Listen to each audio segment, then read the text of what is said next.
I would like to welcome everyone to today's open lecture delivered to us by Professor Lawrence Reed, author of many publications known for his expertise in the field of economics and economic freedom. This is a great honor for the Student Business Club and the whole Faculty of Economics to host Professor Reed at the University of Gdańsk. I would like to thank the whole team of the Student Business Club to their hard work to make this event happen. But most important, I would like to thank all of you who are present here for participating in this event. Enjoy the lecture. Now, if I could ask Ms. Dean Markiewicz to join me for a brief opening speech.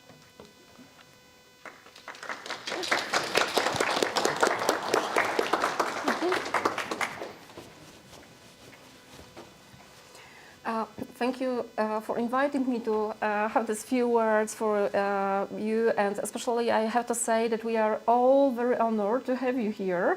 And since we are at the Faculty of Economics, the University of Gdańsk, I think that the economic problems and also the solutions for them are something that we still need, and we are just seeking this challenges well, we try to think about them in a positive way. And I think that all of your lectures and everything that I learned about before about the crisis was quite unique in your very demanding perspective. And well, I think that this lecture will be very interesting, and I also would like to tell to all of the audience today that it's really worth to read, and it's really worth to have books. So you see here that I have this book. It is from 2009, and it is by Lawrence W. Reed. So I didn't know, buying this book, that I will have this opportunity to meet with the author from the distant continent. So this is about the same title as we have today. So this is in Polish, Wielkie mity wielkiego kryzysu. In English, it is Great Myths of the Great Depression. So a miracle, we can say. I would like to share with you my really great joy, because today I have also the special autograph. So that's something that maybe will equip you with this confidence that it's really worth educate, learn, and still seek some new opportunities in what you learn. And what is more, I would like to say that we are the faculty, which is very important because of the economics, because of well, the quality that we still keep. And then at the University of Gdańsk, we have many experts that are very much interested in the problems which are the topic of your lecture. And still we teach students also about it, and then I might share also the experience that our students also discuss about Great Depression, about the new challenges that we have in the financial systems, because we have. And we still are in the challenging times. So probably today's lecture will be not only about what was before 100 years ago, but what can we learn about for the future, and what can we do with that, and what can we do with this knowledge. And I am sure that it will be a great and wonderful lecture. And again, I would like to thank you for coming here, for that on behalf of our all academic community, all the professors, all the students who are today, just to listen to you. Thank you very much. Thank you. This is for appreciation that you are here. Oh, fantastic. You might want to wait to see if you like the lecture. Yeah. I appreciate it. Thank you so much. Thank you. I will have my book. Sunął Mateusz.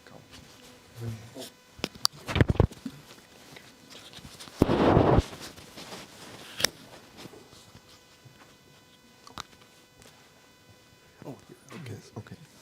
Where should I put it? Okay. Yeah, sure. Close enough?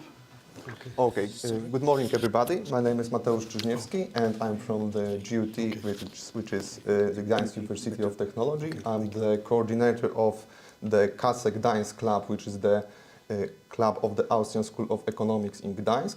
I'm also the cooperator and worker of the Polish Mises Institute, which I'm focusing on the translation of the articles and also propagation of the economic thought and some popularization of the Austrian School of Economics in Poland. I have a great honor to introduce the Professor Roland Reed in this lecture. In fact, Mr. Mikołaj Pisarski, the former leader of the Polish Mises Institute, is absent today, so I'm replacing him now. Before I pass some essential facts about the Professor Reed, I would like to introduce you to some essential claims and information about the Polish Mises Institute as well as the KASE Gdańsk.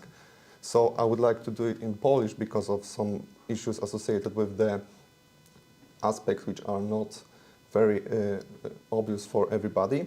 So now I'm turning to Polish. Okay. Jeśli chodzi o Polski Instytut Misesa, chcąc powiedzieć to dosyć sprawnie i krótko, został on założony w roku 2003 przez już aktualnie profesora Mateusza Machaja w Gdańsku. Instytut Misesa jest think tankiem, który przede wszystkim zajmuje się nie tylko popularyzacją austriackiej szkoły ekonomii, myśli takich ekonomistów jak Marii Rothbard, Ludwig von Mises, Friedrich von Hayek, ale również przede wszystkim zajmuje się wydawaniem książek, koordynacją różnego rodzaju wydarzeń o charakterze jak i naukowym, jak i popularyzatorskim w Polsce.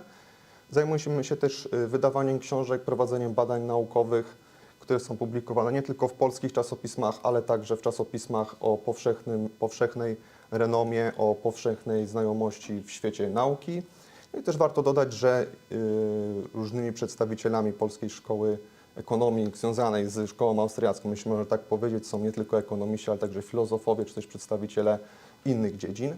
Jeśli chodzi o Klub Austriackiej Szkoły Ekonomii, no to od wielu lat jest to inicjatywa, która jest prowadzona obok, w połączeniu z Polskim Instytutem Misesa, gdzie warto dodać, że to nie są tylko spotkania, które mają za zadanie zaznajamiać uczestników ze szkołą austriacką, z myślą prezentowaną przez tych ekonomistów, ale także już prowadzenie bardziej zaawansowanych badań, prowadzenie różnego rodzaju eventów czy też konferencji. Co warto dodać, wielu aktualnie już ekonomistów związanych z Instytutem Misesa właśnie wyłoniło się z klubów Austriackiej Szkoły Ekonomii, więc kto wie, jeżeli ktoś będzie zainteresowany szkołą austriacką i się w tym rozwinie, być może niedługo też będzie w stanie poprowadzić jakieś swoje własne badania, uzyskać jakieś swoje własne rezydenckie podziemie niepodległościowe.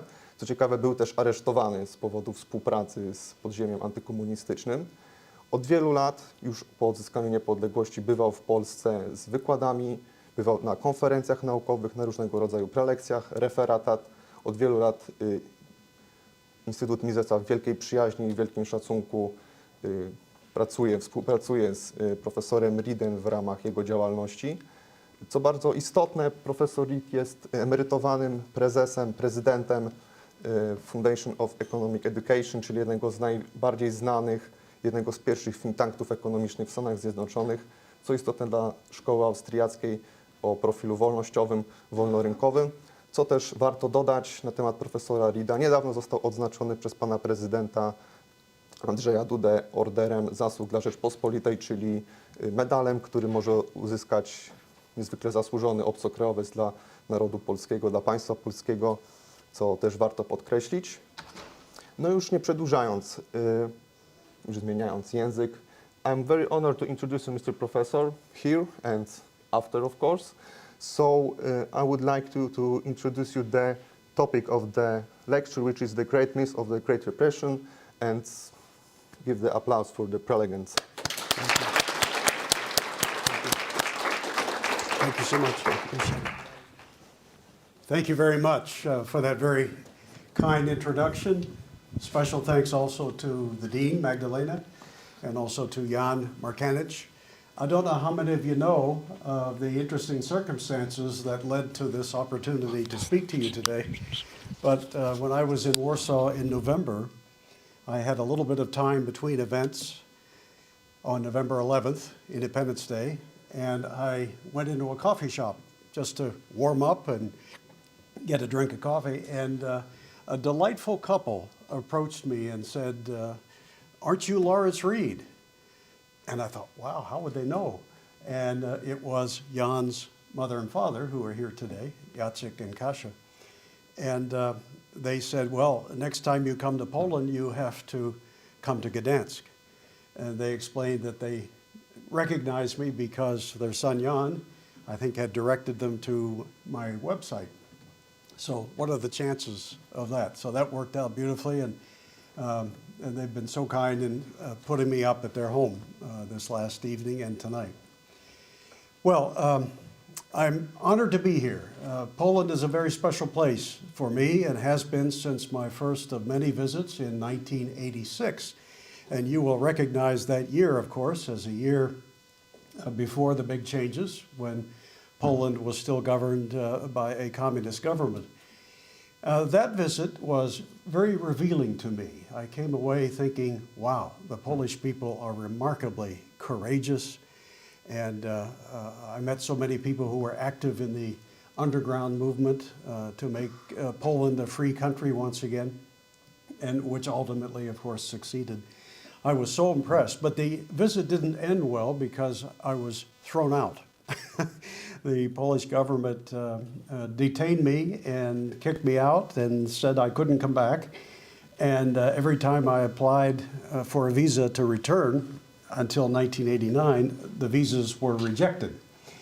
But when the big changes happened in the middle of '89, then I came back. And that was in November of '89, when Poland was free again. And I have been back many times since. So. But you are a very special people to me. I've written many times about Polish history and Polish heroes, and I'm just delighted to be with you. My perspective on the Great Depression today will, of necessity, be a perspective about the American experience. I realize that the period of the 1930s could have been very different here in Poland, and although it was difficult all over the world, there were different reasons why each country suffered the Depression in various ways. But my expertise is in the American experience, so I have to focus on that. In my belief, the Great Depression was easily the most traumatic episode in American economic history. And when you ask people, well, how long did it last? Most people will say, well, it started in 1929, and ended in 1941 with American entry into the Second World War. If that's true, that's a 12-year experience. That's 4 times longer than any previous depression in American history. And the sheer length of that depression of the 1930s cries out for an explanation. Why did it last so long? Not only by far the longest depression, but also the deepest depression in American economic history, with unemployment at its worst approaching 30%. Well, I'm one of those economists who says, wait a minute, the Great Depression was longer than you think. It was not just 12 years, it's more accurately seen as a 16-year experience. I don't think you really see recovery, economic recovery, until 1945. That makes the Great Depression a 16-year experience, remarkably long and very painful.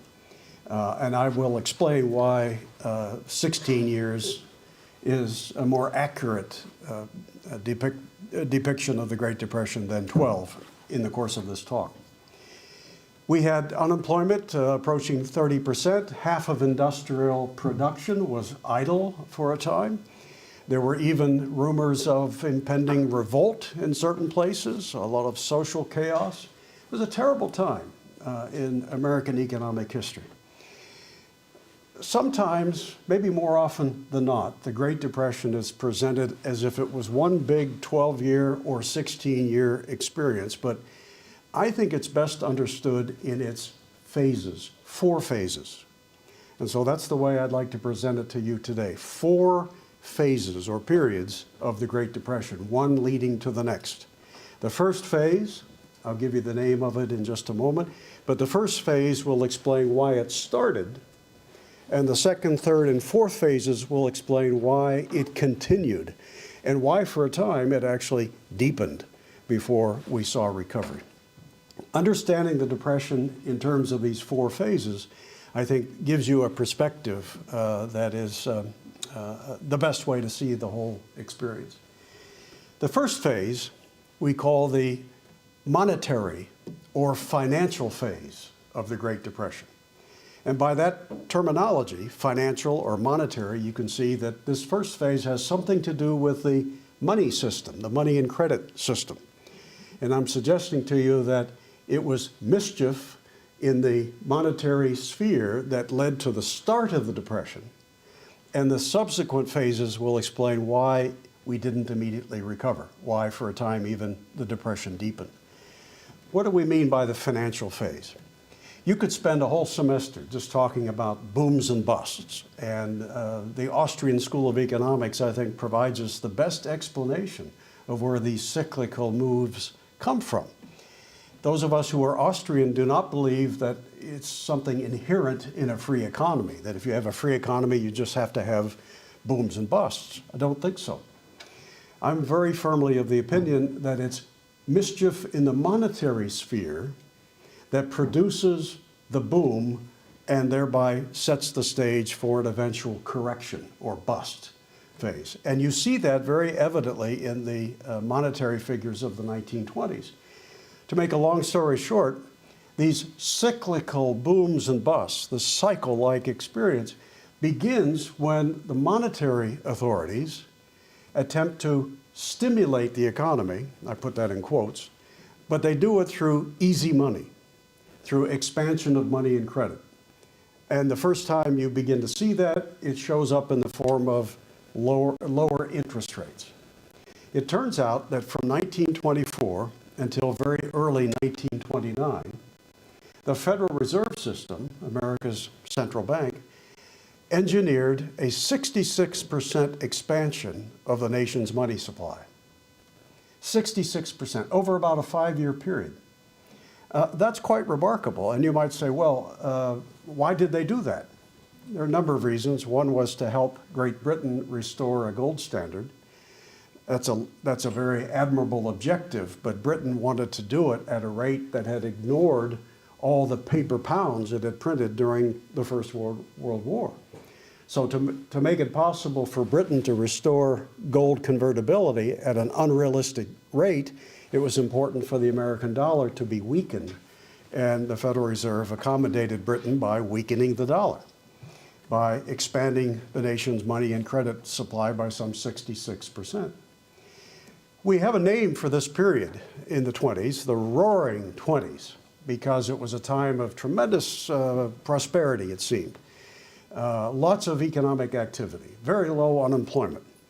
Well, a big reason for it is interest rates were artificially depressed. The Federal Reserve, flooding the banking system with newly created money and credit, produced an atmosphere of very easy lending and low interest rates, historically low. And whenever this happens, you have capital goods industries in particular rushing to the banks to borrow at cheap interest rates.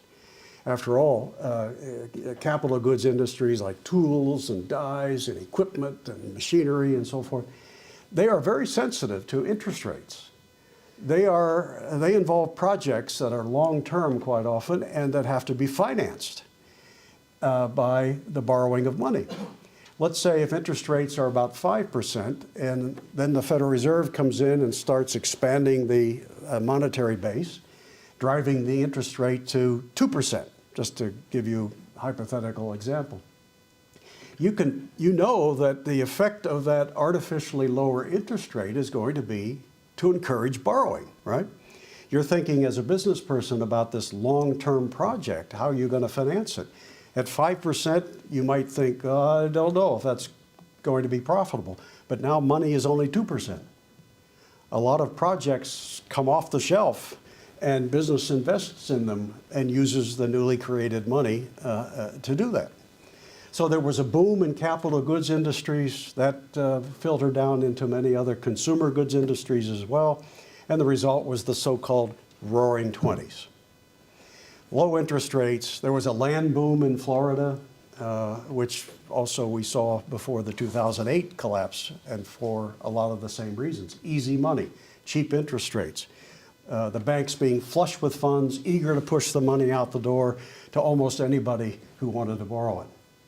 That has the effect of producing, in the short run, a boom. But the question is, how sustainable is that? Is easy money something you can pursue indefinitely? It certainly wasn't the case in the 1920s. In fact, by very late 28, early 29, the Federal Reserve became apprehensive at the boom it had fostered. The low interest rates had produced so many excesses in the economy, feverish boom in the stock market, setting new highs week after week. The Federal Reserve thought, uh-oh, maybe we overdid it.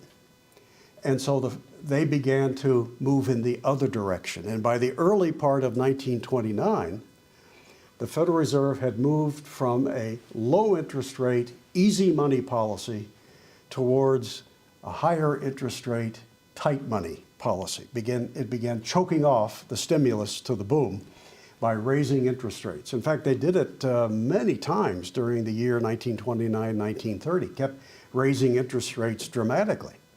Well, that chokes off the boom. I've heard it put this way many times, that a boom and bust is, in the economy, is analogous to a drunk, or a man who goes to a party and he drinks like a fish.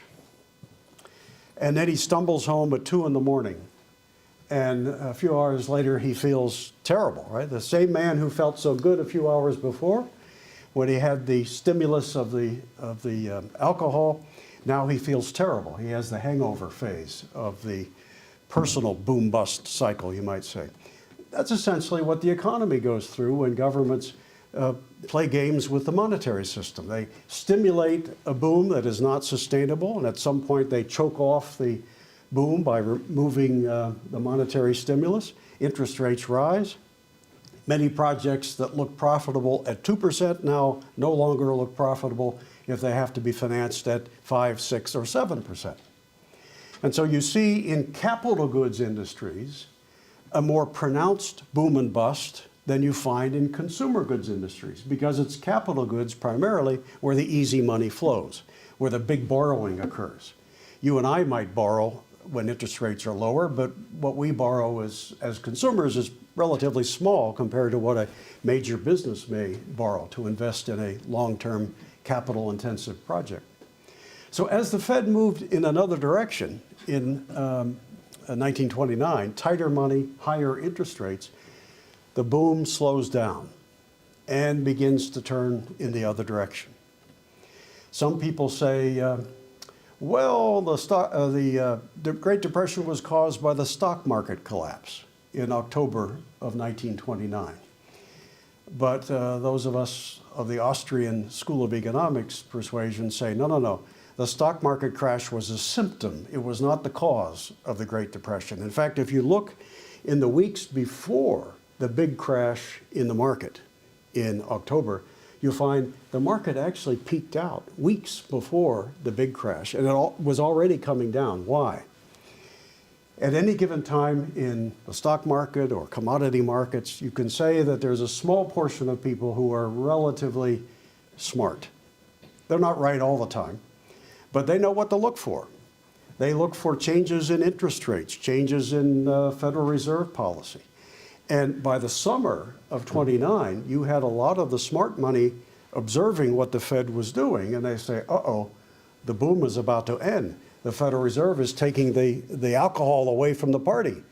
And so we're all going to go into a hangover. So let's sell, get out now before the masses of people sense what's happening and begin to dump their stocks. So the smart money begin to sell during the summer, and you had bad days in the stock market in August and September.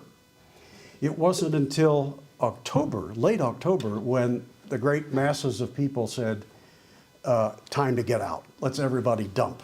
And the result was Black Thursday October 24, 1929, known in history as one of the most significant collapses in one day in the stock market. That's when ordinary investors said, hey, look, the smart money, they're gone, they're out.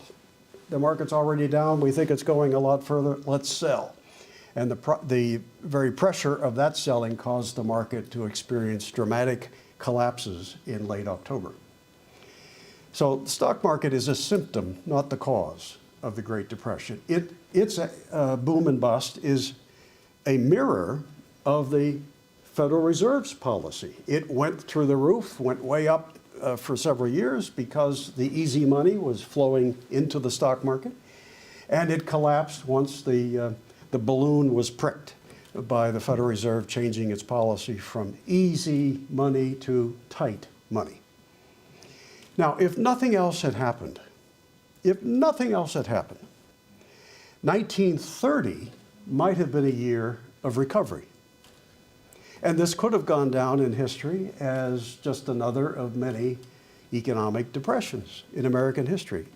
Sharp, but short and over with in a matter of months. After all, this was not the first depression in American history. We had our first cyclical depression in 1819. After several years of the second bank of the United States, the Federal Reserve of its day, expanding money and credit, causing a boom, which then led to a bust. We had a depression in 1837. After several years of the second bank inflating again, driving interest rates low and expanding money and credit, President Andrew Jackson killed the bank, got rid of it, said the central government shouldn't be in the banking business. Well, that stopped the easy money dead in its tracks, and the economy slumped into depression in 1837 as a result. And we had one in 1871, we had a bad one in 1893. All of these previous depressions were preceded by an easy money, low interest rate, monetary expansion period. Do we have the same thing in advance of the Great Depression? And yes, we do. As I mentioned, 66% expansion of the money supply from 1924 to 29, followed by just the opposite. In fact, do you know that from 1929, when the tight money policy began, until it ends in the 30s, from 1929 to 33, the money supply will contract by 1/3. 1/3. Can you imagine? First you inflate the money supply by 2/3, and then you contract it by 1/3. You can't expect the economy to not suffer consequences from that. You can't stimulate it so aggressively and then withdraw the stimulus and expect it to be stable. The balloon gets pricked when the monetary authorities move in a tight money direction. Well, as I say, if nothing else had happened, maybe we could have recovered in 1930, and we would have said, we had a recession or depression, but then we resumed our growth. But that's not what happened. And to explain why continued expansion did not happen, or why we didn't recover, I have to get us now to the second phase of the Great Disintegration of the world economy. Okay, that's the name for the second phase of the Great Depression. And you might say, wow, disintegration? How does the world economy fall apart? When does that happen? And why? You have to understand that in America at the time, the Republican Party was the party of high tariffs, of protectionism, the party that advocated for tariffs to protect American industry from foreign competition. And it's the Republican Party at the time that was in charge of the White House. The president, Herbert Hoover, was a Republican, and they controlled both houses of Congress. As a result of the stock market collapse and the higher interest rates, by early 1929, we have not yet a depression, but a recession. This is important because we will go from recession to depression very quickly because of something that happens during this second phase. But in the spring of 1930, things did not look so bad. This is months after the so-called Great Depression is supposed to have started. But by the spring, by May of 1930, the stock market has rebounded. It's regained half the ground it had lost. Okay, that's pretty good recovery. The low point was, I think, in December. By May, it's gone back up again. Half the ground it had lost, it's already made up. Unemployment is not in double digits yet. It's only 8%. That's not a depression. 8% unemployment is a serious recession, but not yet a depression. So what happens to take this situation and make it far worse very quickly? That takes us from a recession to full-scale depression in a matter of weeks. Well, in June of 1930, the Congress passes and President Hoover signs into law a very famous bill called the Smoot-Hawley Tariff. Smoot, spelled S-M-O-O-T, and Hawley, H-A-W-L-E-Y, named for Senator Smoot and Representative Hawley. What does it do? Again, Republicans tend to be protectionist. As they see unemployment rising, they say, oh, we can put all those people back to work if we raise tariffs. The idea here is that if you make it more expensive for Americans to buy goods from overseas, well, what will they do? Well, they'll buy more goods made at home. And so by raising tariffs, they thought we could put people back to work. Americans will say, oh, those foreign goods now are too expensive, so I'll buy from American manufacturers, and that'll put all those people back to work. That was the hope. But they did not understand the full implications of trade restrictions. Smoot-Hawley raised tariffs to an all-time high in American history on hundreds of goods from overseas. Hundreds of goods now faced much higher taxes or import tariffs. One of the rules to understand about trade is that you cannot close the door to imports without closing the door to exports. Trade is ultimately a two-way street. If you make it difficult or impossible for foreigners to sell here, you will simultaneously make it more difficult for us to sell to them. Because after all, when a foreigner sells goods, say, to America or to Poland, we pay for them in our currency. We buy them, and then the foreign producer has the proceeds from the sale. What do they do with it? Well, typically they then buy goods made here. The cars from Japan that are sold in America, the boats that bring those cars don't go back empty. They may bring cars and they're sold, and then with the proceeds, maybe the Japanese buy grain. America is a big agricultural exporter, and the Japanese are big buyers of our soybeans. But if the cars never come, because our tariffs on them are too high, well, then the boat never arrives to pick up the grain and take it home. Foreigners cannot buy from us if we don't buy from them. And that would be true even if foreign governments don't retaliate. But this is one of the problems with trade restrictions. You can't impose them and expect that foreign governments will not react in some way. This is how trade wars begin. Somebody slaps high tariffs on some foreigner's goods, and that government then says, well, you're going to do that to us, we'll do it to you. And so the Smoot-Hawley tariff in America ignited a worldwide trade war with lots of governments retaliating against American tariffs. And, you know, they have pressure from people back home who say, look what America did to our goods, so we should do something like that to them. So rather suddenly, with the signing of that law in June of 1930, world trade contracts dramatically. Any industry that was dependent upon imports or exports is suddenly hit very hard because of the contraction of world trade. Smoot-Hawley takes a recession and makes it a depression. And before the end of the year, unemployment is way into double digits. It will ultimately go to the high 20s before the worst is over. So this is the second phase of the Depression, the disintegration of the world economy, the attack on trade by the imposition of tariffs. And we weren't the only country that did it. We may have been the first or one of the first, but lots of other countries retaliated, and that hurt anybody that was in the import-export trade in any way. But there's something else that happens during this second phase that I have to tell you. It doesn't relate to trade, but in terms of the timeline, it happens before phase 3, so I have to tell you now. And you will shake your head and think, how could they do this? How dumb could our policymakers have been? And let me give you the background to it. With the contraction of world trade, the sharp rise in unemployment, and lots of business bankruptcies in 1930, 31, and 32, what do you think is happening to the federal budget deficit in Washington?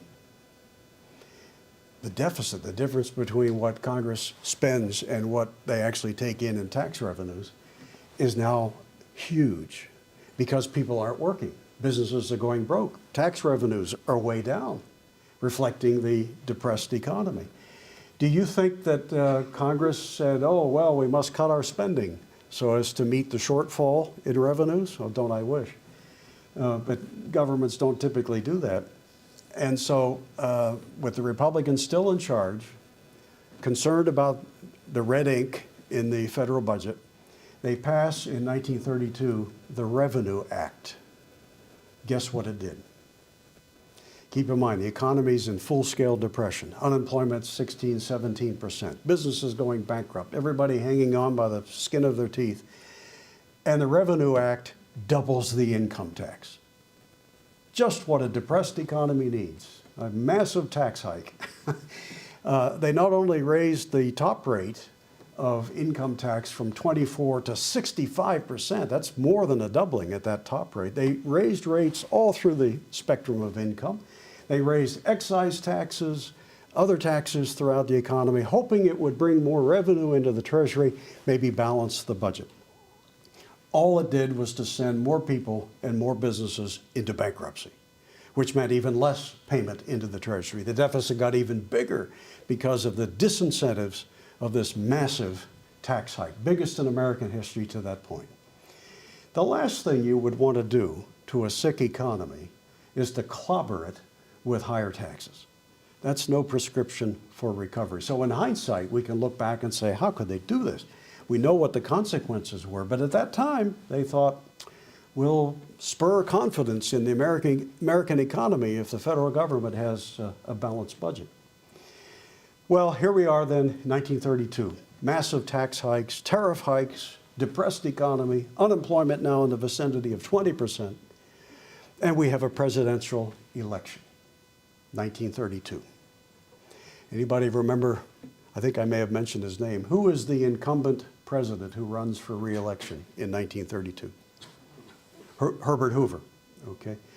And he runs against, of course, the Democrat nominee, Franklin Delano Roosevelt, who is a silver-tongued orator, great speaker, governor of New York, former Assistant Secretary of the Navy. The campaign of 1932 is fascinating for reasons that too many Americans don't know or don't remember. We think today of Hoover as the laissez-faire, stand back, do nothing president. And we think of Roosevelt, he had to come in and do a lot of stuff because Hoover wouldn't do anything. He just sat on his hands in the White House, and that's why the economy didn't get worse. Well, already, based on what I've told you, you should be wondering, how can you think of Hoover as a laissez-faire, stand pat, do nothing president when he's the one who signed into law the Smoot-Hawley tariff? He's the one who signed into law the massive tax hike of 1932. He also has his own schemes of federal spending, the Reconstruction Finance Corporation, bailouts and entitlements and so forth. He was a radical interventionist once the Depression began. In fact, later, some of Roosevelt's people will say all that they did was to extend what Hoover was doing. And as a result, the economy takes a long time to recover. But during the campaign, if you believed in less government, if you thought the problem was that too much government had caused the Depression through higher taxes, monetary mischief by the Federal Reserve, higher tariffs, not only were you right, but you probably would have voted for Franklin Roosevelt because he promised to undo those things. The Democratic Party platform of 1932, you can Google it and read the whole thing. It's the platform he ran on. And the Democratic Party platform attacked Hoover for presiding over, quote, the greatest taxing and spending administration in American history. That's the Democratic Party platform attacking the Republicans. And they were right. Roosevelt referred to Hoover as taking the country down the path to socialism. Roosevelt promised, and this was in the Democratic platform, a 25% reduction in federal spending. That doesn't sound like what you learned in the history books. It's not what I learned. In high school, I was taught, no, Hoover didn't do anything and Roosevelt had to do everything. But in fact, Hoover was all over the economy with tax hikes, spending hikes, and tariff hikes, making the situation even worse. So we have an election. Roosevelt wins in a landslide, and he comes in on a promise to reduce the size of government, but ends up doing, right from the beginning, just the opposite. That leads me now to the third phase of the Great Depression. The name of this phase is the New Deal. And I'm sure you've all heard that phrase. It's the name given to President Roosevelt's package of legislation that with now big Democratic majorities in Congress, he's able to get through and become law when he takes office in March of 1933. The first 100 days of the new Roosevelt administration produces a blizzard of legislation. Congress is willing to give Roosevelt anything he wants. He's very charismatic. He just won in a landslide. If he says we have to do it, let's let him do it. That's the attitude for a time in Washington. He was a virtual economic dictator. Anything he asked for, Congress was more than happy to give him. He, after all, said he would take responsibility, so the Congress happily said, okay, good, we'll give it to you. If it doesn't work, you get the blame. So here we are in the New Deal. Let me give you the two biggest, most important elements of the New Deal. I mean, there are a lot of little things that comprised it, but let's focus on the two that had the greatest economic impact. The first one is the National Industrial Recovery Act, NIRA. Now, given the name of it, how could you be against it, right? National Industrial Recovery. Everybody's in favor of that. But what does it do? The theory of the Roosevelt people was that there's too much competition in the economy. They really thought this. They looked around and they saw every time, prices are low, and every time somebody gets his price up a little bit, somebody else competes against him and drives the price back down. How can any business survive in this deflationary environment? Well, first of all, why was the environment deflationary? Because the Federal Reserve is contracting the money supply by 1/3 after having done the opposite in the 1920s. So of course you have falling prices. There are old films that you perhaps even have seen here, black and white newsreels from the 1930s of farmers dumping milk into ditches or killing off herds of baby chicks because they couldn't raise them to maturity and make any money because prices were falling through the floor. That's true.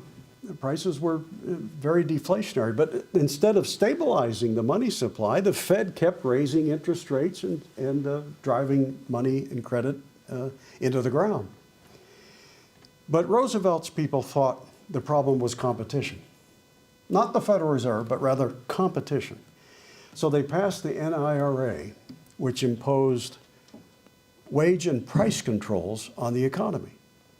It tried to organize industries along the lines of officially sanctioned cartels so that they could say to business, you cannot cut your price. Everybody has to charge at least this much under penalty of law. That was the idea. If we keep prices from falling by law, well, then business owners will make more money, they'll hire more people, and so on and so forth. The problem with this is that every or any person's price is another person's cost, right? If you are the seller and government makes sure your prices, your selling prices do not fall, well, you might think you benefit, but it means every consumer pays exactly as much as you benefit. It's just a redistribution by fiat, by government. And the result was an increase in the average cost of doing business by some 40% over what costs would be without it. It had the effect of reducing supplies and raising costs. Let me give you a famous example of a man named Jack Magid, M-A-G-I-D. He was a tailor in New York City, tailor by someone who mends clothing, makes suits and so forth. He was prosecuted by the National Industrial Recovery Act because he charged 35 cents to press or iron a suit of clothes instead of the federal mandated price of 40 cents. Now think of that. You go into a tailor and you say to Jack, I'd like my suit pressed. First of all, you'd be lucky in 1933 to have a suit. But if you did, you'd take it in and you'd say, I'd like you to press my suit. And he says, okay, I'll do it for 35 cents. Then the cops show up and say, he goes to jail because he should have charged you 40 cents. How was that an economic stimulus? Even if Jack gets another nickel, that's a nickel more you have to pay. All you've done is redistribute wealth. But that's what the National Industrial Recovery Act did. It prevented prices from moving where they wanted to go, given the environment of monetary policy and the general economics of the time. This was a tremendously destructive act, forcing prices to stay put and not fall, which is what they wanted to do, to reflect market conditions. But if you think that act was bad, what do you hear of the second major element of the New Deal? And this is the Agricultural Adjustment Act. Okay, this will amaze you if you're not acquainted with it. AAA, Agricultural Adjustment Act. The background is that American farmers are in terrible shape. In fact, you know that Smoot-Hawley, the higher tariffs, they had the effect of hurting agriculture more than any other industry. And so farmers by the thousands had gone into bankruptcy and walked off the farms. Why did Smoot-Hawley hit farmers so hard? Because America's agricultural production was a huge element of our exports. We were exporting about a third of what we produced on the farm to foreign buyers. And all of a sudden with Smoot-Hawley, tariffs are so high, foreigners can't sell here, so they can't earn the dollars they need to buy here. So farmers were especially hard hit. So the Roosevelt people look around and they say, we've got to do something about farming, agriculture. Look how terrible shape it's in. All the farmers so many farmers who've left their farms. So the AAA gets passed, and here's what it does. It imposes a new tax on agriculture. Now that should make you immediately wonder, how does a new tax on already desperate farmers help them? But that's what it did. It imposed a new tax on agriculture and used the money to destroy crops and cattle. Perfectly healthy fields of cotton, wheat, and corn, perfectly healthy herds of cattle, sheep, and pigs, slaughtered by federal mandate now. Why? Well, the theory was prices are so low, agriculture's in terrible shape. Well, of course prices are low. You got Smoot-Hawley driving farmers into bankruptcy. You got the Federal Reserve contraction of the money supply that's driving all prices down. Well, they thought if we could only get agricultural prices up, then we could put farmers back to work. Then we get a higher price for their products. And the only way to get a higher price, the Roosevelt people thought, was to destroy production. Now, even if this had helped the farmers, it could have done so only at the expense of everybody else, right?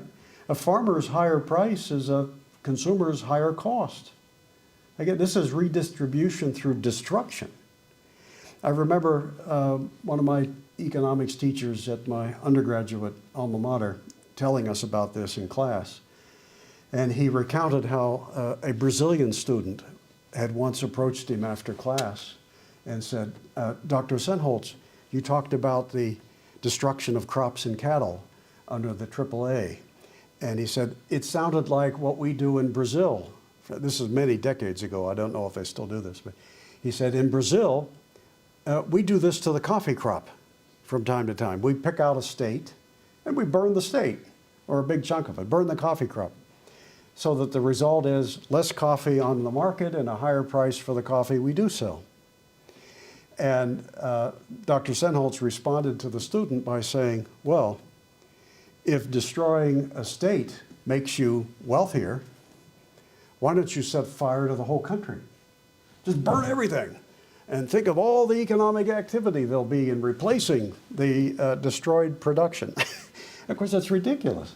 The whole purpose of economic activity is not the destruction of production. You don't invest in stuff only to destroy it. You don't make a living by having less to sell. You produce more, and you produce it better, and you do it at a lower cost. But the AAA was just simply a production-destroying act that only hurt consumers and helped very few, if any, farmers. Some farmers testified in Congress about the harm of the AAA. And one farmer famously said that he used to train his mules, or donkeys, to walk between the rows so as to not stomp on the crops. But he said, now, to fulfill the federal government's mandate, I have to get the mules to stomp on the crops instead of walking between the rows. And he says, and the mules won't do it. They're so trained to walk between the rows, they won't stomp on the crops. And someone else in Congress pointed out how much smarter the donkeys were than most of Congress, because donkeys understood, you don't do that. You don't step on the crops. The whole purpose of being in the field is to cultivate them, not destroy them. Well, these two acts of Congress form the biggest component of the New Deal.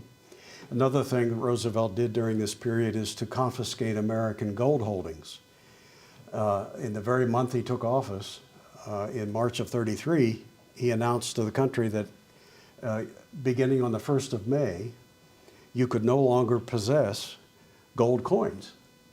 And he said every American has to turn in all of their gold coins by the 1st of May, receive federal paper money in exchange. And if you didn't, if you were caught with any, you could be prosecuted and fined as much as $10,000 or 10 years in prison or both, simply for possessing gold coins. Now, that's another lecture altogether, but I'll just say this much. Politicians typically don't like gold because they can't print it. And so the whole idea that the American people might have a refuge in their gold holdings didn't appeal to Washington. They wanted to have their way with our paper money and didn't want you to be able to flee into something more real, like gold coins. Do you know that 1933 is also the year, and this I give Roosevelt credit for, because he did push for this. This is one thing he did that was right. 33 is the year that we repealed the prohibition of alcohol, okay, which we'd had for 13 years, from 1920 to 1933. You could be prosecuted for producing or selling alcoholic beverages.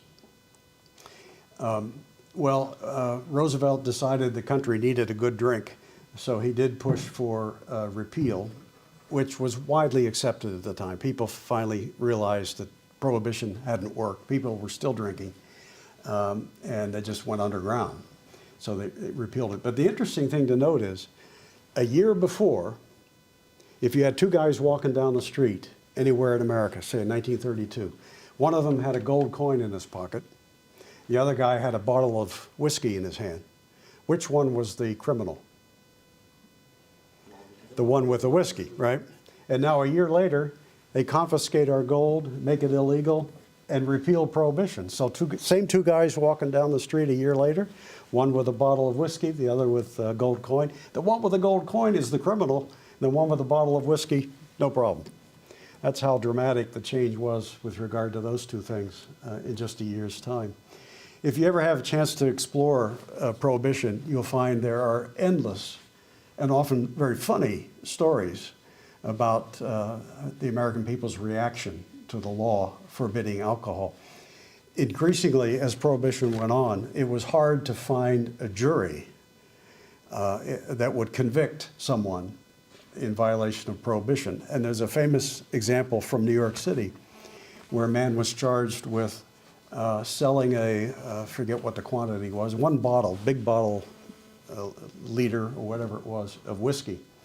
And that was the evidence in the trial. They had the bottle that he tried to sell.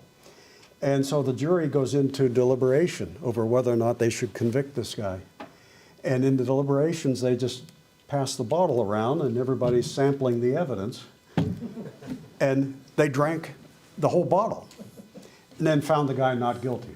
So anyway, it was a dramatic time in American history. So now the New Deal takes us from recession, makes it even worse with the passage of these crazy laws. 1936 and 7, we start to see recovery. What causes recovery? Unemployment falls below 20% by early 1937. Well, a big reason is because America got relief from unexpected places. We got relief principally from the United States Supreme Court.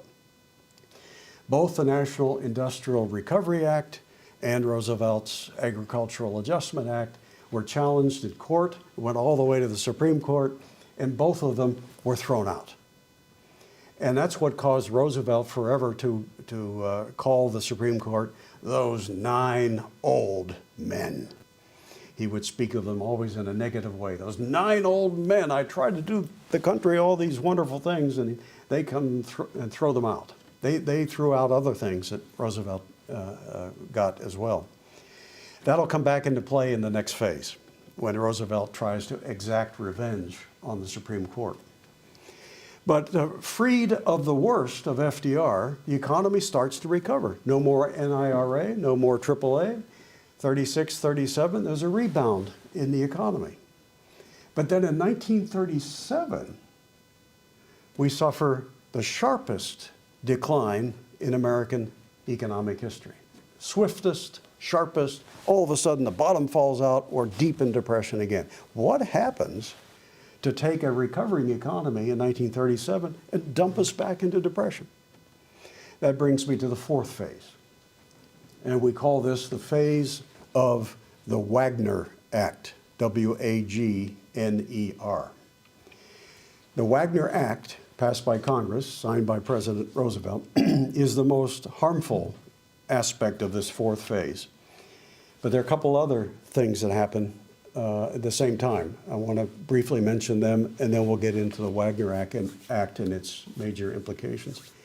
1937, Roosevelt is reelected in 36, so he's president now in his 2nd term. You have to give him credit. Nothing was working. The economy was still deep in depression after 4 years, and yet he gets reelected in a landslide.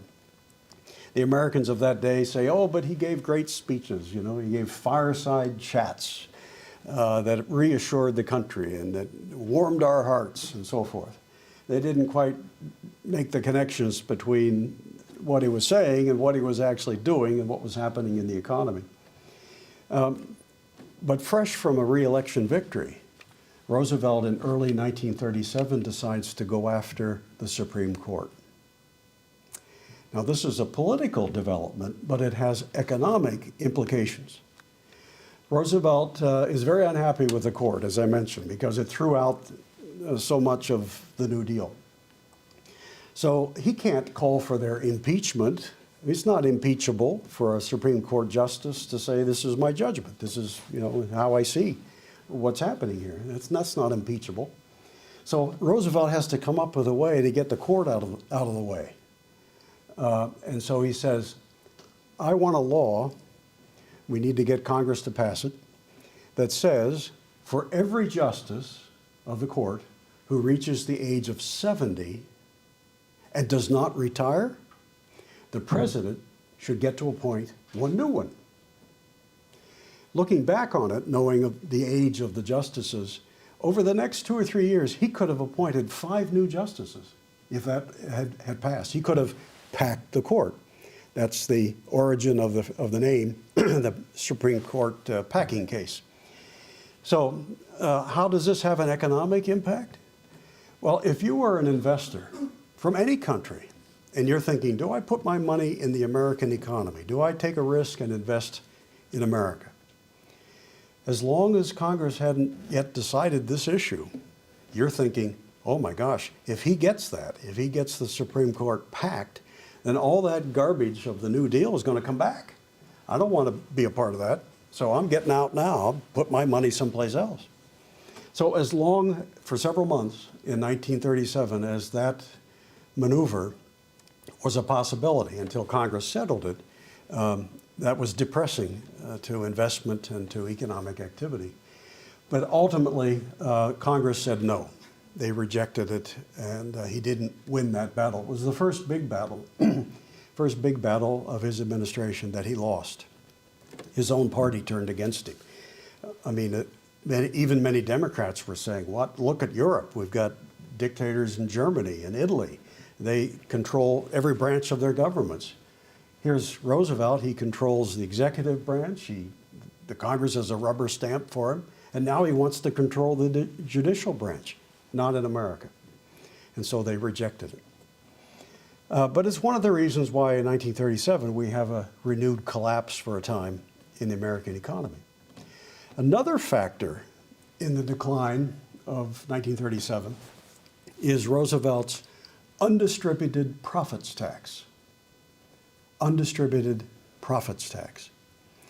You know, when a company makes a profit, it can do a couple things, major things with that profit. One, it can retain those earnings and use those earnings as a source of growth and investment, or it can pay those earnings out to their shareholders. Roosevelt's people begin to say by 1937, oh, we don't want companies retaining those earnings, even though that's an important source of capital formation and plant expansion and business growth. We don't want that. We want them to give it away to their shareholders so it gets out into the economy. They think money is everything. And so Roosevelt proposes an 85% tax on so-called undistributed profits. Any profits that you don't give to the shareholders, the government says, we want 85% of it. Boy, that's a stimulus, isn't it? Wouldn't that make you want to invest more? This is craziness. Congress debates it, doesn't give him a tax that high. It gives him one of 35%. And then 2 years after that, in 1939, Congress realizes the harm that it did, and they've repealed even that. But for 2 years, we got a new tax of 35% on undistributed profits on an already sick economy. But those factors were not nearly as damaging as the Wagner Act, for which this phase is named. The Wagner Act in American history is sometimes called labor's Magna Carta because it gave enormous new powers to organized labor, to labor unions. Now, for the first time, they could collectively bargain. If they got 50% plus one of a work site's employees, well then they could forcibly represent all workers. You couldn't opt out of the union. Exclusive bargaining and so forth. It gave an enormous boost to the formation and growth of compulsory labor unions.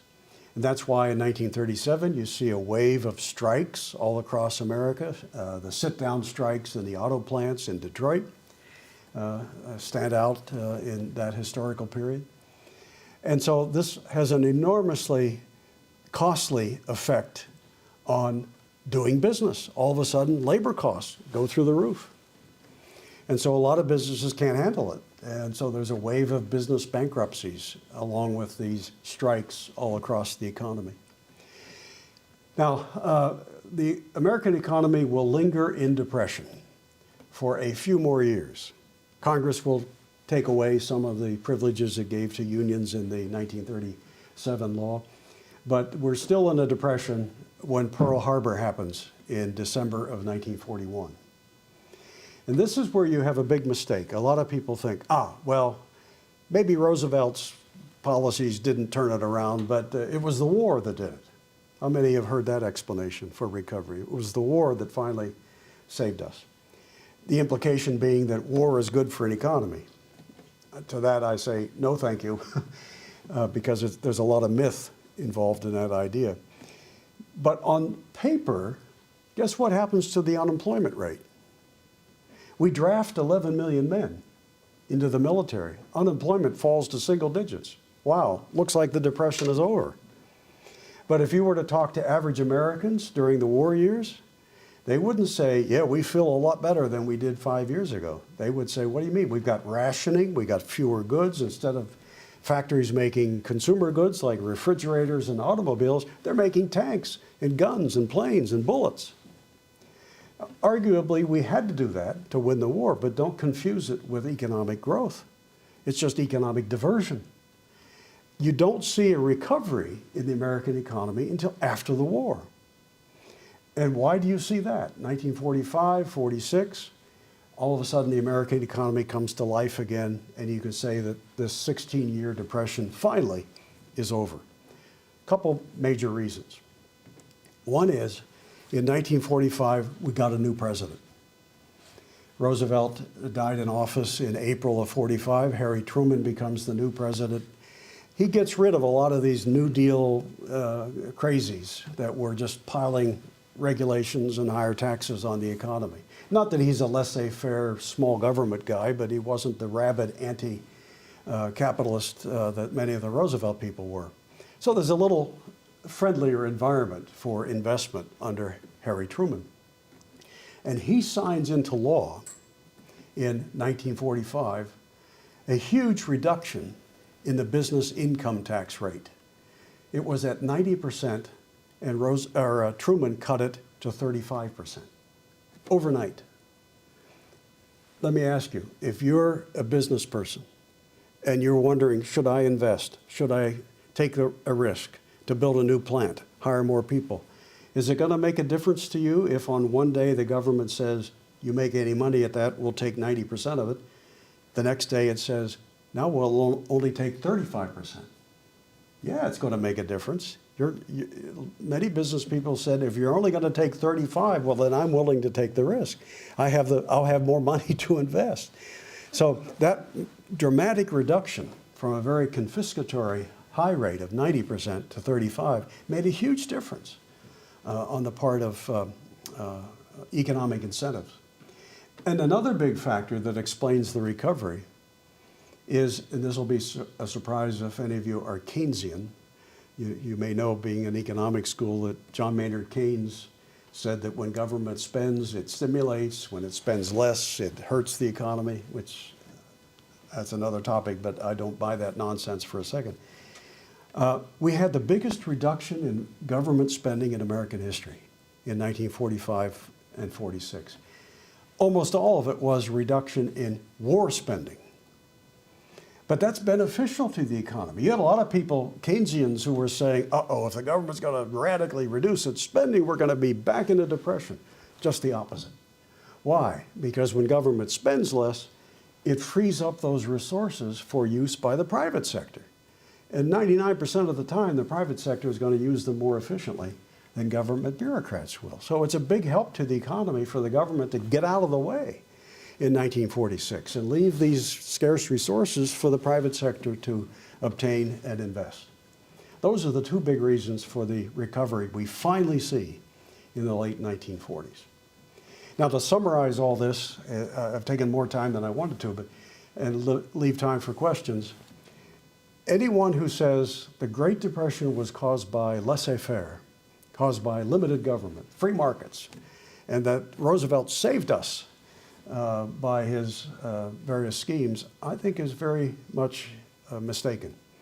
I think just the opposite is the case. It was the monetary mischief of the Federal Reserve that started it.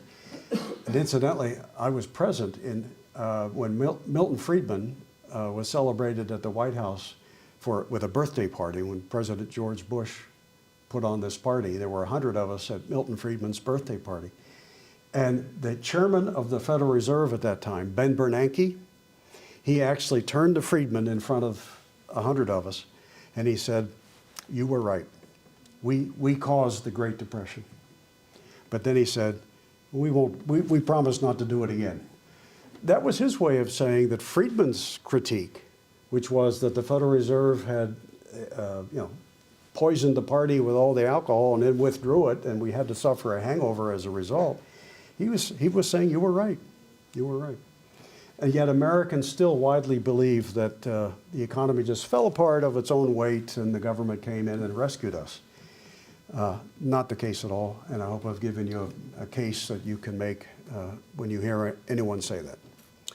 So with that, I thank you for listening and be happy, I'd be happy to take some questions now.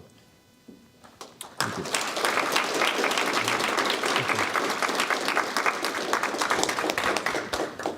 Oscar. Yes. So I always heard that banks were one main factor that contributed to the crisis. Maybe it's a little great belief, I don't know. And this is why in 1933, if I'm right, Congress implemented the Glass-Steagall Act. Yes. And do you think it was necessary, because you didn't mention anything about it? And how do you feel about it, about the Glass-Steagall Act? Yeah, I think the case for separating ordinary banking from investment banking, which is essentially what Glass-Steagall did, was vastly overdone. And it was another case of where government was ignoring the real cause of the banking crisis and looking desperately to impose some new restriction that would look like they're doing something. The most harmful thing regarding banking at the time were so-called unit banking laws. These were mostly at the state level. And we had them throughout the country in the 1920s and 30s. What those laws did was, it said, it made every bank, except the big New York banks, it made almost every bank just a local bank only. Because the unit banking laws said, we don't want a bank that takes deposits from its area to be investing those monies outside that area. So banking laws, the unit banking laws as they were called, effectively prohibited branch banking. Now, why was that harmful at this time? How can you diversify your portfolio if the government says, sorry, you can only invest your deposits in this narrow area? And with farmers going bankrupt, this is why you saw most of the bank failures in America were in rural banks, the country banks, who were lending to farmers and who are now going bankrupt thanks to Smoot-Hawley. In Canada, there were no such laws. And you know how many, Canada had a very sharp depression at the same time. How many bank failures do you think there were in Canada? Zero. Zero. Right across the border in the US, thousands of bank failures. What's the difference? Canadian banks could invest anywhere. They didn't have to put all their eggs in one basket. They were much better prepared for a downturn than our banks were. Yes? So do you think, it's a coincidence that once this act was repealed in 94, we all know what happened then. Yeah. Right? Investment banks like Lehman Brothers started buying MBS from universal banks. Yep. And we all know the rest of the story. So do you think this is a coincidence? No, it's not a coincidence, but it's not a cause of the, or a major cause of the collapses of the last couple of ones. The reason is, think back, say, to the big 2008 collapse. By that time, of course, Glass-Steagall was effectively gone, had been gone. And so often people say, well, we did away with Glass-Steagall, then we had a depression, therefore one caused the other. But you had other factors that overwhelm whatever negatives could have arisen from the repeal of Glass-Steagall. And one of them is you had the Federal Reserve again.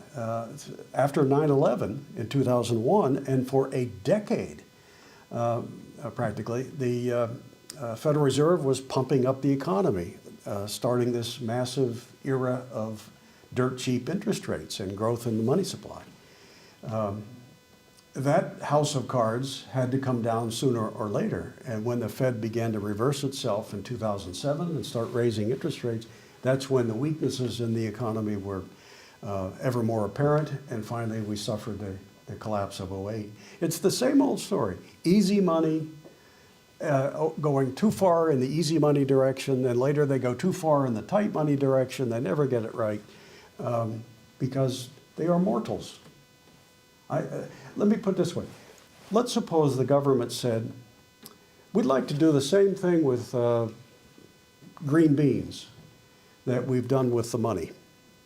We'll have 7 people appointed by the president. We'll call them the Green Bean Board. And their job is to properly regulate the supply of green beans so that there'll be just enough, not too many, not too few, of green beans for the economy. We would have the same issues, I think, with green bean supply. Maybe you find some Of people. We saw it under Obama, same thing. Cash for clunkers. Did you ever hear about that? During the Obama administration, they were paying people to turn in their old cars. You could turn in your old car and the government would give you hundreds of dollars or maybe several $1,000s just to get clunkers off the road, thinking that if you didn't have a clunker, an old beat-up car, well, you'd probably buy a new one, and that would somehow stimulate the economy. But that's somebody's idea that I can manage an economy better than the market participants can. And now we know it was a fraud and a mistake and hardly a stimulus at all. Yes, sir. My question is, the purpose of monetary movement and law regulations was change in capital ownership structure, or it was an effect only? Could you rephrase that? The purpose of monetary movement Yes. and law regulations Yes. that you talked about Yes. was change in the capital ownership structure, Yes. or it was effect only? You've just identified an important element in the trade cycle theory of the Austrian school, because the Austrian school, I think, accurately says that when monetary authorities intervene in the form of expansion of money and credit, it has the effect of lengthening the structure of production, but doing so in a false fashion. Interest rates are lowered, but not because people's time preferences have changed, not because people are personally saving more and making more capital available for lending, which will be a real market-oriented function, but instead to reflect simply the politicians' desire to stimulate the economy in the short run. So by this monetary mischief, central banks like the Federal Reserve alter the structure of production in ways that are not sustainable, that don't reflect real consumer desires or their time preferences. So what happens during a depression part of a cycle is that those time preferences get reoriented to consumers' real wishes. We expunge the effects of the alcohol, you might say, and begin to recover on a sound footing if the government doesn't resort to more monetary inflation. So yeah, and this is why you see the most business failures in the down phase of a cycle is among capital goods, because they got the most stimulus, the easy money, low interest rates in the boom, and now they pay the highest cost in the depression. So, And someone else bought these businesses, yeah, yes? often this is the economy's way of recovering. Somebody who carried that capital investment at high cost can't afford it anymore, and so he has to sell it at rock bottom, but now somebody else can start out with lower capital costs and build from there. What you want to do, essentially, if I could use that analogy again of the drunk who gets stimulated when he goes to the party, suffers the hangover later. If you come upon the drunk the next morning when he's got a terrible headache, and you want to help him, I suppose you could do two things. You could say to him, "Oh, sorry, you're in a painful period here. It's called the hangover. But the damage was done the night before at the party. You may feel it right now, but you did it last night. And so you could say to him, the answer is, here's another bottle, right? Drink like a fish again. And maybe for a brief time he feels better. Right? He just sets himself up, however, for another fall. Or you could say the right thing to him. You could say, you did the damage the night before, don't do that again. I'm not going to give you another bottle so you can indulge. You're just going to have to sweat it out. And when your system is cleansed of its misdirection and the alcoholic stimulus, then you can recover. But see, politicians often don't want to do that. Politicians want to be seen as the saviors of the economy, and if it's in bad shape, they want to do something, when sometimes the best thing to do is just to get out of the way. Any other questions?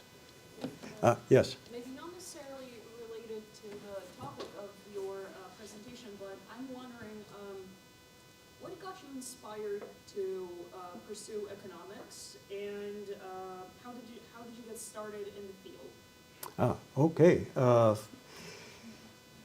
I can tell you, but I'm trying to condense what could otherwise be a lengthy story, but I think it goes back to something that happened in Eastern Europe, 1968, and that was the Soviet invasion of Czechoslovakia.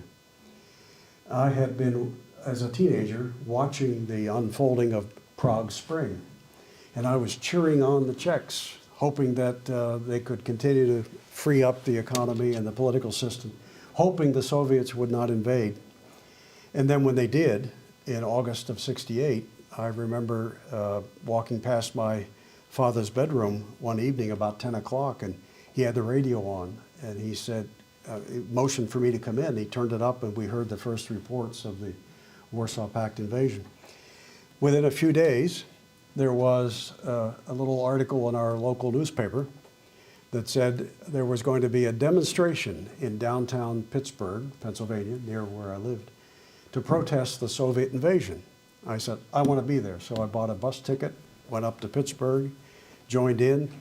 We burned the Soviet flag in Mellon Square, downtown Pittsburgh. And I joined an organization then called Young Americans for Freedom. And when you joined in those days, you immediately got a box of books and publications. And the message was, you got to read this. You have to learn all this stuff. And if you want to be a good anti-communist. And it was books on economics, by Mises, by Hayek, The Road to Serfdom by Hayek, Henry Hazlitt's Economics in One Lesson, great classics of free enterprise literature. And I just devoured those things. And that's when I decided, in some way or another, I don't know, didn't know right away how I would do it, but I wanted to make my living in the future advancing these ideas. And so first I did it in teaching, earned my degrees, and then began teaching at the university level. Then running think tanks, and then at the same time as a freelance journalist behind the Iron Curtain in places like Mozambique and Poland and Nicaragua and so forth. But the burning passion of my life has been freedom, not just economic, but political and all aspects of freedom. That people, especially peaceful people, should be free, and that you must resist tyrants and tyranny in all their forms. That's a long story made short. Yes, Magdalena. So I wanted to ask you, you told about this Great Depression, and you mentioned also 2007 and all of these things that are going up, or with rising interest rates. And at the moment, in the United States, the interest rates are quite stable, yeah? So the first cuts are probably maybe in September. Well, maybe, now there's some doubt. Yeah, maybe it's a good word for you, for the policy. But my question is, do you think that we are wiser due to something that is coming with, let's say, some new I don't know, institutions or solutions or whatever? We know what is the, challenge was after 2007 and Lehman Brothers. We are wiser after Great Depression, and what about now? So are we, you know? Are we smarter? Yeah. In some ways we are, but in others not. And I'm not trying to sound like an economist, you know, on the other hand. For instance, I think young people today are more skeptical of what government can do for them than ever before. I mean, there are notable exceptions. The students who in the US are demanding cancellation of their debts, of course, they do want the government to do something big for them. But by and large, young people today are not looking to the government as their savior. They're skeptical of it. They're skeptical of its spending and the debt burdens that they know they will inherit. But at the same time, among policymakers who are actually shaping the country in Washington, it's like they're still in the Middle Ages. They haven't learned from their previous mistakes, and they see ever more spending, ever higher debt as the answer to almost every problem. I personally, for instance, support Ukraine in the battle with the Russians. We just approved in Congress $60-some billion in additional aid to Ukraine. But I'm one of the very few people who've been saying, look, if we're going to aid Ukraine, instead of just adding $60 billion to our debt, which is an incomprehensible 34 trillion plus right now, why don't we cut 60 billion in something else? And really, if any politicians in government want to know, well, where can we cut? Just call me. I'll tell them. I can find over 100 billion in corporate welfare we can eliminate tonight. Lots of places, but instead, it's like they haven't learned that this massive expansion of debt is not sustainable, that fiscal rectitude is important. And so, you know, among some people, young people in particular, yeah, we're seeing some progress. Among the old guard who run Washington, it's almost nothing but disaster. Very frustrating. Yes?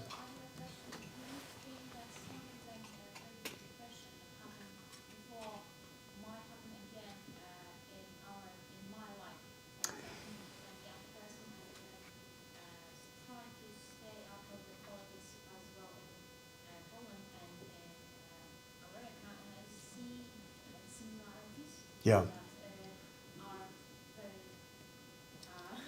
scary for me because I have a feeling that it's going to happen if nothing changes very soon. Yeah, yeah, good question. Could the Great Depression or something like it happen again? I don't believe that you can have year after year after year of easy money, artificially low interest rates, and not suffer a consequential correction of some significant degree. So a recession or even perhaps a depression, I think is likely at some point. But it doesn't have to be the 12 or 16 year experience that we had in the 30s and 40s. If you had the right mindset, if we met a new economic recession with the right policies, not what Franklin Roosevelt gave us, it could be over quickly. In fact, you know that in 1921, there's a great book on this called The Forgotten Depression. We had a very sharp depression after the First World War because Woodrow Wilson's administration had inflated the currency, prices went up by double digits, great expansion of government spending during the war. In 1921, all of that came to a head, and we had a very sharp recession, or depression, I should say, with double-digit unemployment. Why don't we remember that? Because it was over in 6 months. Why was it over in 6 months? Because the Harding, and then subsequent to that, Coolidge administrations did the right thing. This was the last time in American economic history when the federal government, facing an economic crisis, did the right thing.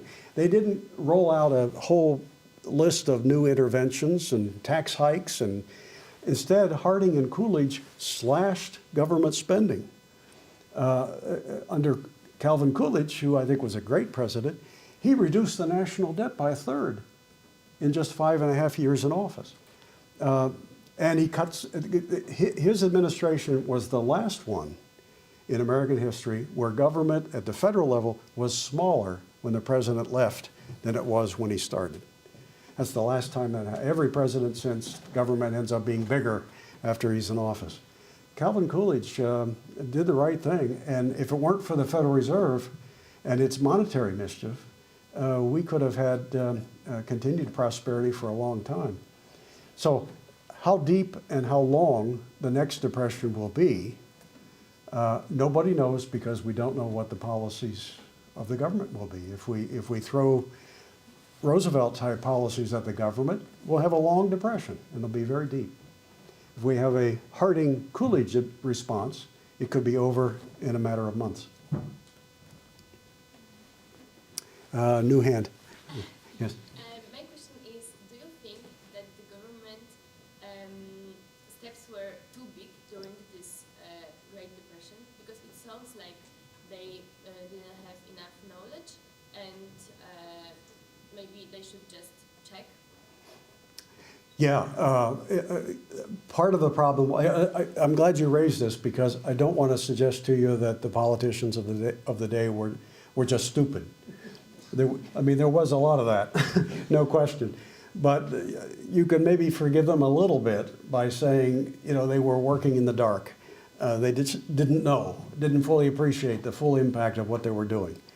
But today, we should have learned so much from these experiences that there are fewer excuses, I think, today for politicians. If a politician today says the answer to our economic problems is to, oh, President Trump is saying this, the answer is to impose, what does he want, a 100% tariff on every good? I forget, maybe I'm wrong on the percentage, but he has advocated a automatic big tariff on every import if he's elected. Biden's been protectionist too. Well, there's no excuse for that. That's stupidity.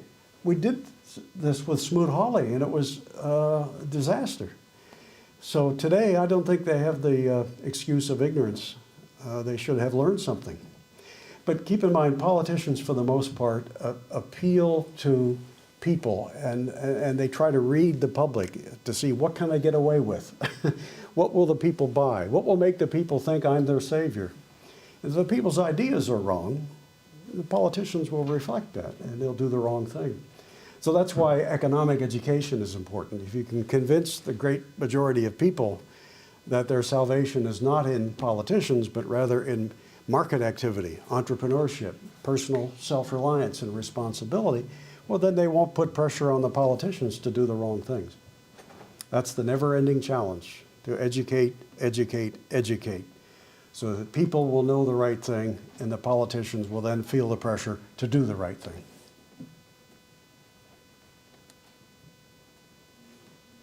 Yes, in the back. I have one question. Oh, sorry. What do you think about the COVID-19 situation? Did governments make good choices? Did government make the right choices during COVID? In hindsight, I don't think so, no. But we didn't know what we now know. I think in the long run, I think here's what we're going to find out. And in 10 years, maybe this will be the consensus of people as we look back on that period.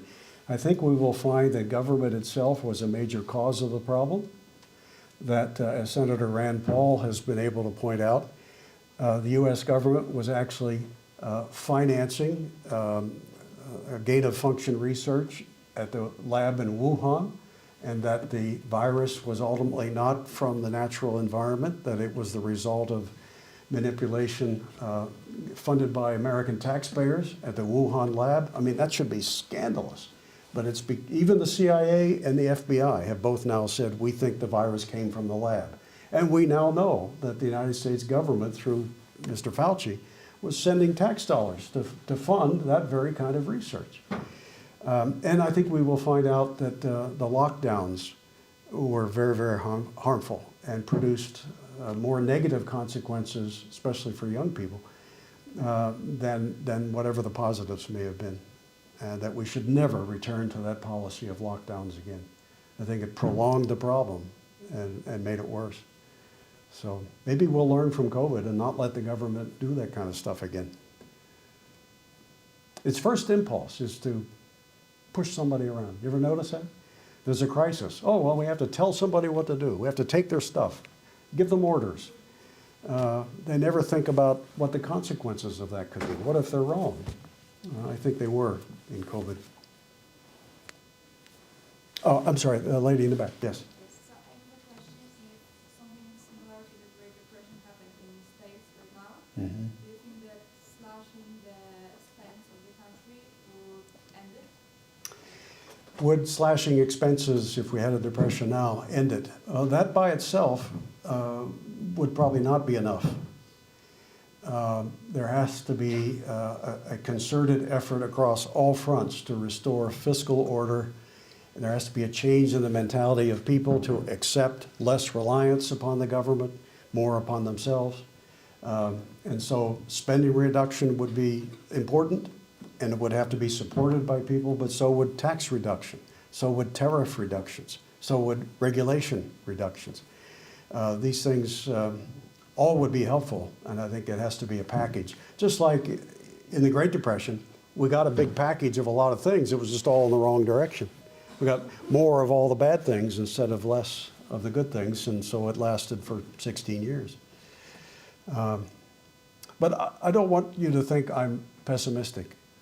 Okay, if I've said anything that makes you think, oh, depression and terrible things are going to happen, I'm an optimist. I really am. And I tell every audience that, yeah, we may have to pay a terrible price in the short run for mistakes we've made, but that doesn't have to be a persistent thing. We could get through it, and if we do the right things, it can be brief, and we can see a much brighter day. But don't give up. Never give up. Pessimism is a kind of self-fulfilling prophecy. If you're pessimistic about the future, if you think, oh, everything's going to hell, nothing I can do about it, two things happen. One, you stop working for what you know to be right, because you've given up, right? Why work for what I know to be right if everything's going to hell in a handbasket? And the second thing is you stop being influential over others. People won't listen to you if you tell them all is lost. So I think we have to be optimistic. We have to know that we can learn from our mistakes, we can avoid them the next time around, and if we convince enough people of that, we can have a brighter and better day. If you give up ahead of time, you just make more likely the bad situation that you want to avoid. So never give up. And you can be optimistic for yourself even if you're not optimistic for society. You may see society hurtling toward disaster, but that doesn't mean you have to be hurtling toward disaster. If you develop your character, if you are entrepreneurial, if you are flexible, you go where the prospects for success are, wherever they may be, you can succeed even if others don't. So I always encourage people to be optimistic because it's a powerful motivator for personal success and probably indispensable to national success as well. You had another question? Yeah. Actually, I would like to ask something like more about referring to your answer that you gave. Sure. So each time has its own troubles Mm-hmm. and the ways to overcome them. But I think that a lot of people in Poland still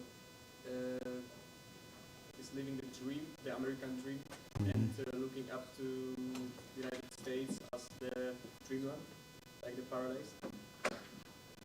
And of course, that's the image created in like 70s, 80s. And I would like to know if you still find that image correct, maybe? The image being, The American dream oh, the American dream. in the classic way. That's the way. I still do, but I have to say we have put so many barriers in the way of achieving the American dream that it's so important that a future administration in Washington bring down all these barriers that the Biden administration, for instance, has put up. Every day he's talking about let's raise taxes, let's confiscate more from productive people. Let's vilify the successful. No free society can prosper with that kind of crazy mentality. So the American dream can be revived, but under the policies of current administration, that's very problematic. But I'm still hopeful, still optimistic. I think there's a backlash building in America. And I'm not saying Mr. Trump is the answer. I don't think any one person is the answer. But I think we may soon see a widespread repudiation of a lot of the craziness and interventions of this administration. I have to apologize to you for our president. I didn't pick him, but he's been disastrous. But we've had disasters before. We recover. How are we on time? Like 5 minutes. 5 minutes? Okay. Yes. Any other questions on anything? Yes, sir. I've got one. I must say, well, I'm a lawyer. I'm not an economist, so my question will relate to legal issues. Do you think is there a room for argument for legal concepts such as substantive due process? There is a clause in the 14th Amendment called no one can be deprived due process, and there is a substantive law meaning attached to it in some legal judgments made by the Supreme Court. Do you think there is a room for argument for making this argument stronger, or perhaps explaining or weaving it into economic analysis? Good question. Is there an argument for weaving rule of law principles, due process, for instance, more into our economic arguments? Would that be? Yes. Well, what I'm thinking about this, there is an interpretation of this clause, as far as I understand it, made in the Supreme Court by the Supreme Court in the Lochner case. Oh yes, Lochner versus New York. Yeah, Lochner versus New York, and this lawyers say that Lochner era ended sometime around the New Deal in the 30s. Yeah. But some portion of this Lochner era overlaps with the Great Depression. So this is the basis of my argument. If this legal concept is supposedly so strong, why did it stop the adverse effects of Depression area? I think that for a society to be both free and prosperous, there has to be an institutional framework that accomplishes such objectives as the protection of private property. Due process is an important element of that. When you begin to abandon that, then law becomes more arbitrary, unpredictable, and that's not the kind of environment that you can expect things like investment, capital formation, businesses hiring people. There are economic consequences to the erosion of things like due process. Right now, along these lines, in America, have you heard about the issue of squatters and squatting in American cities? I mean, to those of us who have grown up in America, this is like unbelievable that people can walk into your property when you're not there, and if they're there for a few days, they can say, well, it's mine now. And even though it's still yours and you're paying the taxes on it. And can you imagine a society functioning economically with such disregard for private property rights? Who's going to invest if somebody can just walk in and take it? Now, there is a backlash, and even New York just this week passed a law to undo these incredible rights that so-called squatters have had. So I think that's a recognition that this is not due process when you possess property and somebody else just takes it from you, and then you have to spend tens of thousands of dollars in legal fees to get it back. That's no society can function under that. So yeah, I think the importance of legal institutions in providing that defense of property and of personal rights framework is indispensable to a free society. It's a hallmark of Western civilization that as economies were freed, that was generally accompanied by a recognition in the law that such things as due process and habeas corpus and other aspects of the rule of law be implemented as well. It's the reason why the West was so successful, not just because of the free economy, but because of the legal institutions we established as an underlying framework. Well, you've been a great audience, and I thank you so much. And I encourage you to visit, I have a website if you ever want to see it, with lots of articles about Polish history. A website is lawrencewreed.com. I think you can see how my name is spelled. No punctuation, just lawrencewreed.com with a lot of economic. Poland, so how you managed to find time to come here to Sopot to visit us. And so for that reason, we have a small gift for you. Oh my gosh. Maybe let's go over here. Okay.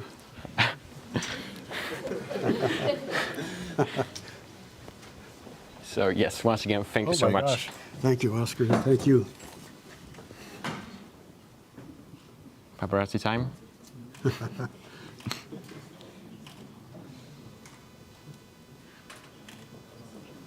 Okay, that's enough, I think. Right? Thank you. This will go in a very prominent place. Thank you once again. Thank you very much. Appreciate it. Thank you. Thank you all very much.